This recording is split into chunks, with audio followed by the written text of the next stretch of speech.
Hello, I'm back. You have not gotten rid of me for today yet, but this will be much shorter. Speak louder, yeah. Okay, so I'm going to present work package 4, which is on skills and education and their relationship to employment and the socio-ecological transition. It's a work package which is coordinated by CEPS, by us, but there are 3 other partners involved: SGI, ESA, and the conference board. We have 5 tasks in that work package, which can. Yeah, so thanks.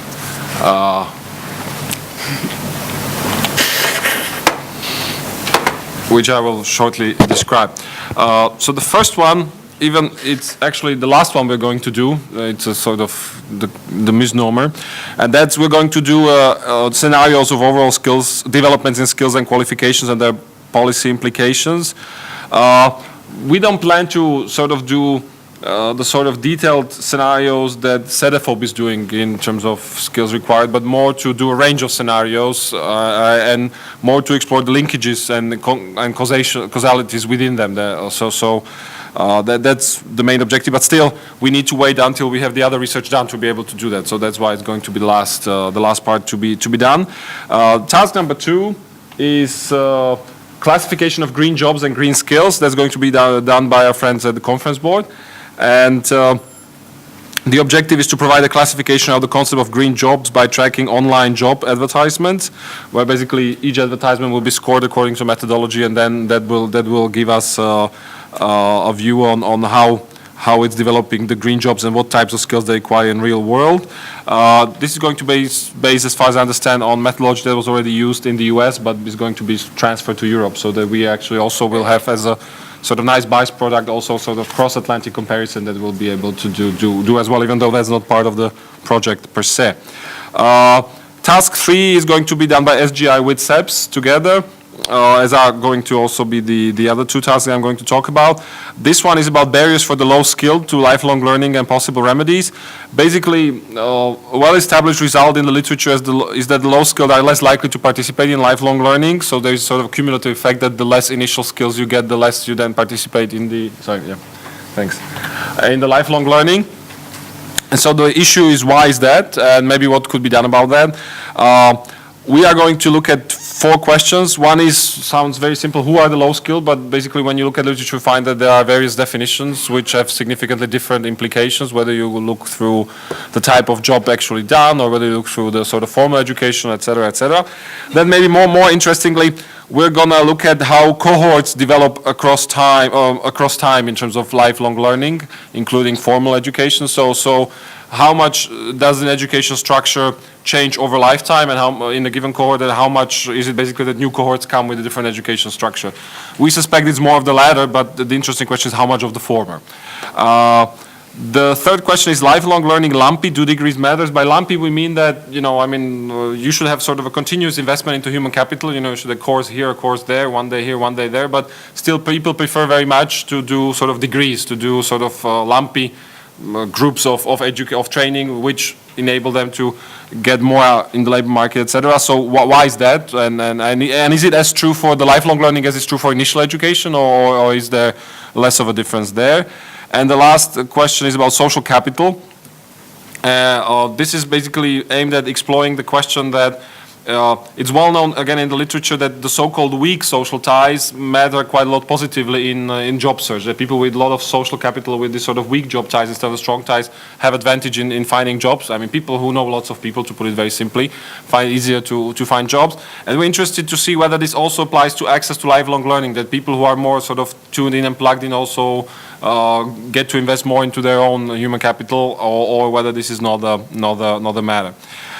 The task 4 is about higher education, and basically Europe is already there are basically in literature 3 basic stages. You have elite higher education, you have mass higher education, you have something called universal higher education. Universal doesn't mean 100%, but it's when it gets above, let's say, 30-40%, then when you consider it universal. We are somewhere in the mass, now heading towards universal, and this task should explore the implications of that for the labor market. And basically, even if you don't believe in further increase in participant higher education, even if you project just the current participation across generations, so when the current young people will be older, and everyone will have the same degree, that implies a huge shift in the structure of the workforce. And of course, we can assume that there might be still some growth. So we are looking at how they change the labor market, where you have around 30 to 40% of people with higher education, which has not been seen before historically. And we plan to look at specifically at 5 things. One is we plan to look at when the same thing happened with secondary education, what were the consequences. Of course, this simple knowledge doesn't mean the same things will happen, but we still think it's useful to sort of consider, especially in World War II, when the universalization of secondary education took place in Europe, and before that in the US. The second one is look specifically at the numbers for tertiary education, and to see, especially to look at the cross-country developments in terms of convergence, divergence. The third one is about job polarization and skill polarization. That's where we plan to look at the issue of whether there is a job and skill polarization in Europe. I mean, there is some evidence that there is in some countries, but in many countries this hasn't been looked at. So we plan to extend that research. The next one is something we call curricular convergence in tertiary education. That is the question of whether what tertiary education means in a given area is getting closer across time, or whether economics in the UK and economics in Poland to education, continue to be are different. And of course, this differs across areas, so we will need to do, and we haven't finished the methodology, but we'll need to do some selection of areas to look at. And the last one is scenarios for higher education development. And basically, based on this, we want to produce some scenarios. Can we expect future growth? So is everyone going to be like Korea, where you have 60% of 19-year-olds going to the university? Or can we expect continuing cross-country divergence? And where is this likely to stop? I mean, are we going to be in a situation where, 50 years from now, 40 years from now, if you don't have higher education, people will ask what's wrong with you, which is already true in some classes. I mean, in sort of upper middle class in developed world, if you don't go to college, there must be something wrong with you. Will this be true for everyone, or can we expect some sort of plateauing or stabilization or even decrease? And the last task is about social policy models and the socio-economic gradient of education.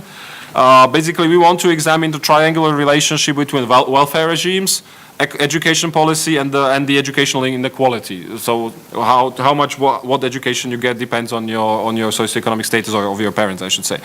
And basically, this was inspired by observation that if you look at the sort of traditional social policy models, whether it's the original Esping-Andersen or various modified version, or also the more genderized version of social policy models, and then you look at certain aspects of education policy systems with regard to streaming or access to early childhood education or organization of school day, prima facie, you see a lot of congruence between them. So the question is, can this be confirmed empirically and rigorously? And also, what is the explanation for that if it is true? And maybe most importantly, what are the implications for policy? Because just to give you a simple example, we are going to base it on PISA data, and based on PISA data, OECD claims that if you, for example, have more early childhood education, or if you have less streaming and more universal education, everyone goes to the same schools and to the same class, that will sort of decrease the inequality, the socioeconomic gradient in education. But if you look at a country like the UK, which has done comprehensive school reform in 60s and 70s, this has not led to such outcomes for a variety of reasons. Also, if you look at, for example, the current German furious arguments within individual Länder of Germany about education reform in this regard, there is even a land, I don't know whether it's Bremen or Hamburg, which actually government lost elections based on trying to actually force through comprehensive education at the lower secondary education level. So we think that while it's good intention, these are good intention policies to decrease the socioeconomic inequality in education, they need to take account into these other reasons why these models exist. So that's why we think the exploration of the linkages between sort of the welfare regimes, education policies, and even values can be beneficial. So that's work package 4, and thank you very much. Just on time, actually. Any question?